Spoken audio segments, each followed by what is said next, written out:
नमस्कार दोस्तों, स्वागत है आपका मानस सर कंप्यूटर क्लासेस के माइक्रोसॉफ्ट एक्सेल कोर्स की दूसरी क्लास में। आज हम एक्सेल के उन बेसिक कॉन्सेप्ट को समझेंगे जो आगे चलकर बहुत काम आने वाले हैं, जैसे workbook, worksheet, cell, row, column, cell range और फार्मूला बार। तो चलिए बिना देरी के शुरू करते हैं। सबसे पहले बात करते हैं वर्कबुक और वर्कशीट की। जब भी आप माइक्रोसॉफ्ट एक्सेल में कोई नई फाइल बनाते हैं, जैसे माइक्रोसॉफ्ट एक्सेल हमारा ओपन है, इस फाइल को हम सेव करके दिखा रहे हैं। तो सेव कैसे करेंगे? फाइल मेनू में जाएंगे और सेव बटन पे जाएंगे। सेव बटन पे क्लिक करने के बाद यहाँ पे कुछ ऑप्शंस आएंगे। जहाँ पे भी सेव करना है वो लोकेशन सेट करेंगे। तो कैसे करना है? यहाँ पे ब्राउज करके एक ऑप्शन है और दिस पीसी करके है। तो दिस पीसी में सेव करना है तो दिस पीसी पे क्लिक करेंगे और यहाँ से फोल्डर अपना सेलेक्ट करेंगे। अगर यहाँ से नहीं समझ में आ रहा है तो सीधा ब्राउज बटन पे क्लिक करना है और सेव एज का विंडो ओपन होगा और यहाँ पे अपना लोकेशन सेट करना है। जैसे हम डेस्कटॉप पे सेट करना चाह रहे हैं तो डेस्कटॉप को सिलेक्ट किए और यहाँ पे फाइल का नेम दिए, फर्स्ट फाइल नाम दे दिए, सेव बटन पे क्लिक कर दिए। अब ये फाइल जो सेव हुई है, डेस्कटॉप पे सेव किए थे, डेस्कटॉप पे चल के देखते हैं। ये हमारा डेस्कटॉप है। तो डेस्कटॉप पे यहाँ कॉर्नर साइड पे, 1 मिनट जूम करके दिखा रहे हैं, डेस्कटॉप में यहाँ पे हमारा फाइल सेव हो गया। फर्स्ट नाम से सेव किए थे। ये जो फाइल सेव हुआ है, ये जो फाइल सेव हुआ है या एक्सेल का जो भी फाइल हम बनाए हैं, इसी को बोलेंगे वर्कबुक। जब भी आप माइक्रोसॉफ्ट एक्सेल में कोई नई फाइल बनाते हैं, उस फाइल को वर्कबुक कहा जाता है। एक वर्कबुक के अंदर कई वर्कशीट होते हैं, जैसे पेजेस होते हैं एक नोटबुक के अंदर। अब जैसे इस वर्कबुक को हम ओपन करते हैं, जो फाइल डेस्कटॉप पे सेव किए थे उसको ओपन कर लिए। ओपन करने पे ये जो हमारा एरिया है जहाँ पे हम डेटा बनाते हैं, यही हमारा वर्कशीट। तो अभी यहाँ पे सीट 1 करके लिखा है। ऐसे ही मल्टीपल सीट हम ऐड कर सकते हैं प्लस बटन पे क्लिक करके। तो ये जो सीट्स ऐड हो रहे हैं यही हमारा है वर्कशीट, इसी को बोलेंगे वर्कशीट। यहाँ पे सीट्स ऐड हो गया, 3 सीट। और सीट चाहिए तो प्लस बटन पे क्लिक करेंगे और सीट ऐड हो जाएगा। तो ये जो इंसर्ट कर रहे हैं सीट, इसको बोलते हैं वर्कशीट। अब वर्कशीट इंसर्ट करने का शॉर्टकट भी होता है। तो वर्कशीट को इंसर्ट करने का शॉर्टकट है और शिफ्ट के साथ F11 प्रेस करेंगे तो जो वर्कशीट हमारा एक्टिव है। एक्टिव का मतलब क्या होता है? एक्टिव का मतलब होता है जो सीट हमारा ओपन है, जो प्रेजेंट में जिस पे हम वर्क कर रहे हैं, उस सीट के लेफ्ट साइड में इंसर्ट होगा। जैसे ही शिफ्ट बटन के साथ F11 प्रेस करते हैं तो यहाँ सीट 2 एक्टिव था, सीट 7 इंसर्ट हो गया। वापस से देखो, सीट 7 सिलेक्ट है यानी एक्टिव है, और शिफ्ट के साथ F11 प्रेस किए तो सीट 8 आ गया, सीट 7 के लेफ्ट साइड में। यानी शॉर्टकट के जरिए जब भी सीट इंसर्ट करेंगे तो जो भी नई सीट इंसर्ट होगा लेफ्ट साइड में होगा, और प्लस बटन से इंसर्ट करेंगे तो राइट साइड में इंसर्ट होगा। क्लियर? अब वर्कशीट और वर्कबुक समझ में आया होगा। वापस से बताते हैं। अगर एक्सेल फाइल को हम सेव कर लिए तो सेव होने के बाद जो फाइल क्रिएट हुआ है, जैसे ही उस फाइल को सेव किए थे तो यहाँ पे क्रिएट हुआ है, फर्स्ट नाम सेव किए थे, ये हमारा हो गया एक वर्कबुक। इसको बोलेंगे वर्कबुक। और इसको ओपन करने के बाद इसके अंदर ये जो सीट्स बनाए हैं, मल्टीपल सीट्स, ये है हमारा वर्क सीट। इसी सीट पे हम अपना वर्क करेंगे। अलग अलग सीट में अलग अलग टाइप का डेटा स्टोर करके रख सकते हैं। वर्क सीट के अंदर ही आप डेटा एंट्री करते हैं, जिसमें रो और कॉलम्स होते हैं। तो यही हमारा वर्कशीट है, इसमें ये कॉलम्स है और इस तरीके से ये रो है। तो पिछले वीडियो में बताए थे ये सब कॉलम हेडिंग है और ये रो हेडिंग है। किसी भी कॉलम हेडिंग पे क्लिक करेंगे तो वो पूरा कॉलम सिलेक्ट हो जाएगा, रो हेडिंग पे क्लिक करेंगे तो रो सिलेक्ट हो जाएगा। सीट इंसर्ट करना देख लिए। डिलीट कैसे होगा? जिस सीट को डिलीट करना है उस सीट पे राइट क्लिक करेंगे और डिलीट बटन पे कर देंगे क्लिक, सीट डिलीट हो जाएगा। अब वर्कशीट छोटी छोटी बॉक्स से मिलकर बनी होती है। जैसे ये हमारा वर्कशीट है, इस वर्कशीट में कई सारे छोटे छोटे बॉक्स हैं, दिख रहा है। इस बॉक्स को हम सेल बोलते हैं, पिछले वीडियो में देखे थे। ये जो बॉक्सेस हैं छोटे छोटे, इसको बोलेंगे सेल। हर सेल का अपना एड्रेस होता है, जैसे A1, B3, D3। तो हर एक सेल का एक एड्रेस है। एड्रेस कैसे बनता है पिछले वीडियो में बताया। जैसे ये कौन सा सेल है, D2, और इस सेल का एड्रेस दिखेगा कहाँ पे, नेम बॉक्स में। तो कोई भी सेल एक्टिव करते हैं यानी सेलेक्ट करते हैं तो उसका नेम बॉक्स में एड्रेस दिखता है। अब देखते हैं यहाँ पे एक वर्ड आता है एक्टिव सेल। एक्टिव सेल क्या होता है, अब जिस सेल पे हम वर्क कर रहे हैं या जिस सेल पे क्लिक किए हैं उस सेल को बोलेंगे एक्टिव सेल। और एक्टिव सीट क्या होता है, जिस सीट पे अभी हम हैं उस सीट को बोलेंगे एक्टिव सीट। तो अभी प्रेजेंट में हमारा एक्टिव सीट है सीट 1 और एक्टिव सेल कौन सा है, C3। प्रेजेंट टाइम में एक्टिव सेल है E5 और एक्टिव सीट है सीट 1। अब देखते हैं रो क्या होता है और कॉलम क्या होता है। जो हॉरिजॉन्टल लाइंस हैं, ये लाइन से दिख रहा है इस तरीके से। जो हॉरिजॉन्टल लाइन में जो सेल्स होते हैं यानी हॉरिजॉन्टली लाइन में जो सेल्स होते हैं उसको बोलेंगे रो। यानी हॉरिजॉन्टली लाइन में जो सेल्स हैं, सेलों का सीक्वेंस है हॉरिजॉन्टली में, इसको बोलेंगे रो। और वर्टिकली जो सेलों का सीक्वेंस है इसको बोलेंगे कॉलम। रो को नंबर से प्रेजेंट करते हैं, नंबर से दिखाते हैं, और कॉलम को अल्फ़ाबेट से यानी अक्षर से दिखाते हैं। जैसे पूछ लिया जाए ये कौन सा कॉलम है, तो कॉलम है C, टेक्स्ट से प्रेजेंट करेंगे, अक्षर से, लेटर से। लेकिन पूछ लिया जाए ये कौन सा रो है, तो रो नंबर 4, यहाँ पे 4 है तो रो को नंबर से प्रेजेंट करेंगे। अगर जैसे मैं बोलूँ C5 तो इसका मतलब है कॉलम C और रो 5। तो C5 कौन सा सेल होगा, ये सेल होगा। कॉलम C हो गया और रो नंबर 5।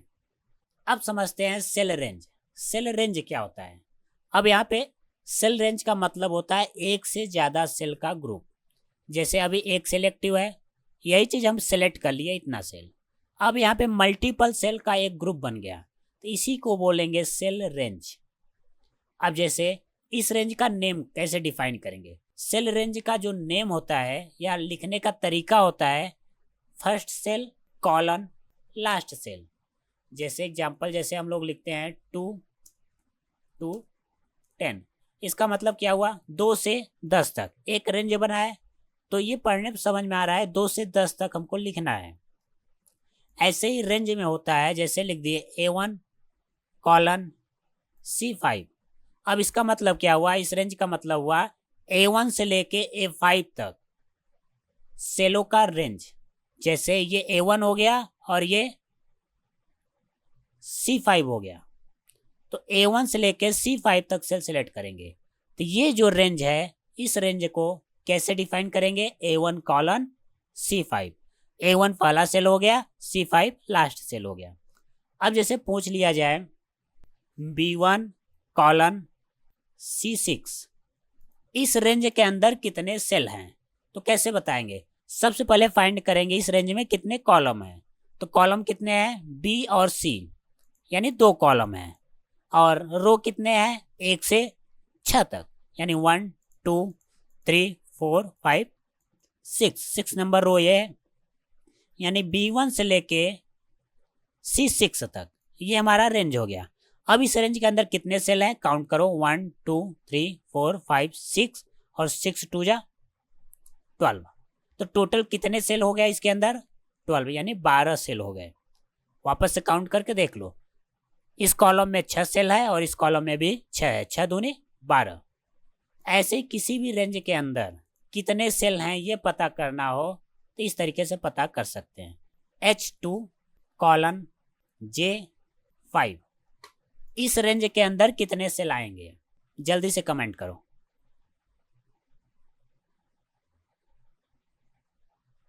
चलो हम ही बताते हैं। देखो यहाँ पे कॉलम कितने हैं, ध्यान से देखना, H और J, यानी H से काउंट करो, H I J कितने हुए, 3 कॉलम हो गए। तो 3 यहाँ पे राइट कर लेते हैं, 3 कॉलम हो गए। अब देखते हैं रो कितने हैं। 2 से 5 तक है, 2 और 5 को भी इंक्लूड करना है। 2 यानी 2, 3, 4, 5। तो टोटल रो कितने हुए यहाँ पे? 1 2 3 4, 4 रो हुए, तो रो हो गया 4। अब इन दोनों का मल्टीप्लाई करेंगे, 4 तिहाई 12, तो टोटल सेल कितने आए इसके अंदर? 12। इस तरीके से हम फाइंड कर सकते हैं या पता लगा सकते हैं किसी भी रेंज के अंदर कितने सेल हैं। और रेंज को लिखा कैसे जाता है ये बता दिए। जैसे ये रेंज सेलेक्ट किए हैं, इस रेंज को लिखना है तो कैसे लिखेंगे? First cell colon last cell. तो फर्स्ट सेल कौन सा है? ये वाला सेल G4, और ये लास्ट सेल कौन सा है? J12। तो इसको ऐसे लिखेंगे G4 कॉलन J12, J को कैपिटल में कर देते हैं, J12 इस तरीके से। तो इस रेंज का मतलब है इतना सेल सेलेक्ट है। तो रेंज समझ में आ गया होगा। रेंज का यूज फार्मूला में किया जाता है या फॉर्मेटिंग करते टाइम किया जाता है, चार्ट बनाने में किया जाता है, इन सब जगहों पर रेंज का यूज किया जाता है। आगे हम लोग रेंज का यूज करना सीखेंगे। और एक चीज़ बता दे रहे हैं, जैसे किसी भी सेल का एड्रेस जो होता है नेम बॉक्स में दिखता है, नेम बॉक्स के जरिए हम किसी सेल का नेम चेंज भी कर सकते हैं। जैसे A1 सेल है, A1 सेल को नेम चेंज कर देते हैं, फर्स्ट सेल लिख दिए, अब एंटर कर दिए। अब जैसे ही फर्स्ट सेल पे क्लिक करेंगे यानी A1 सेल पे क्लिक करेंगे तो यहाँ पे A1 ना लिख के फर्स्ट सेल लिख कर आया है, यानी इस सेल का एड्रेस तो वही है A1, लेकिन नेम चेंज कर दिए। तो नेम बॉक्स क्या करता है? नेम को प्रेजेंट करता है।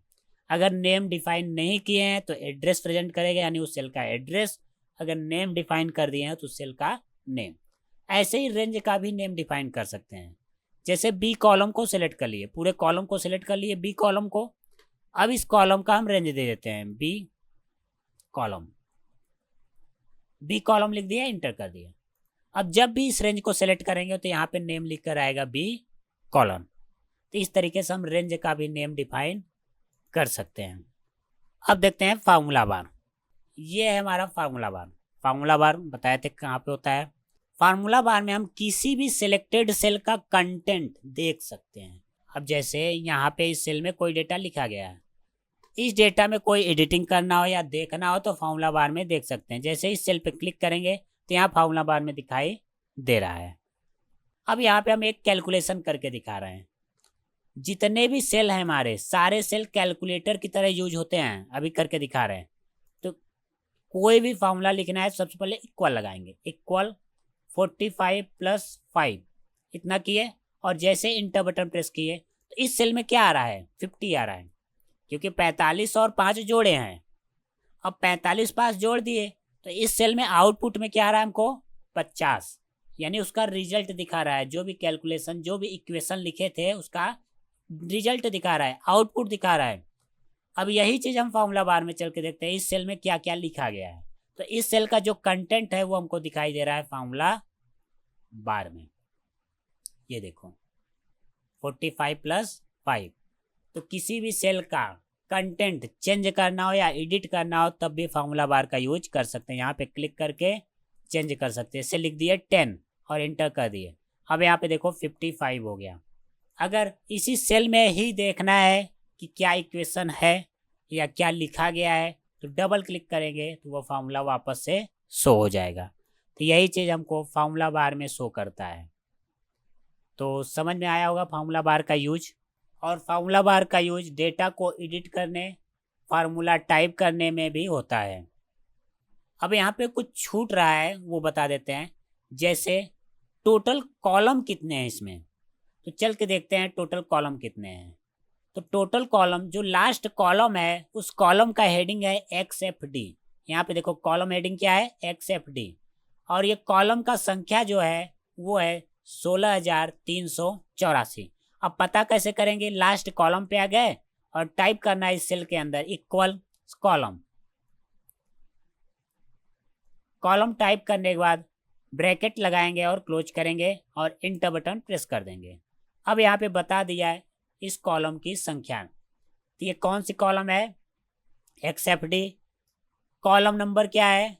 16,384। अगर पूछ लिया जाए एमएस एक्सेल में टोटल कॉलम की संख्या कितनी है तो क्या बताएंगे? 16,384। अब देखते हैं टोटल रो की संख्या कितनी है। तो टोटल रो कितनी है? 10,48,576। ये भी नोट डाउन कर लेना कहीं पे। टोटल कॉलम कितने हैं? 16,384। टोटल रो कितने हैं? 10,48,576। तो दोस्तों आज के इस वीडियो में हमने एक्सेल के इम्पॉर्टेंट बेसिक कॉन्सेप्ट समझे हैं, जैसे वर्कबुक क्या है, वर्कशीट क्या है, cell, row, column, cell range, formula bar. अगर आपको वीडियो पसंद आया हो तो लाइक करना ना भूलें और चैनल को सब्सक्राइब जरूर करें। अगली क्लास में मिलते हैं एक नए टॉपिक के साथ। तब तक के लिए हैप्पी लर्निंग।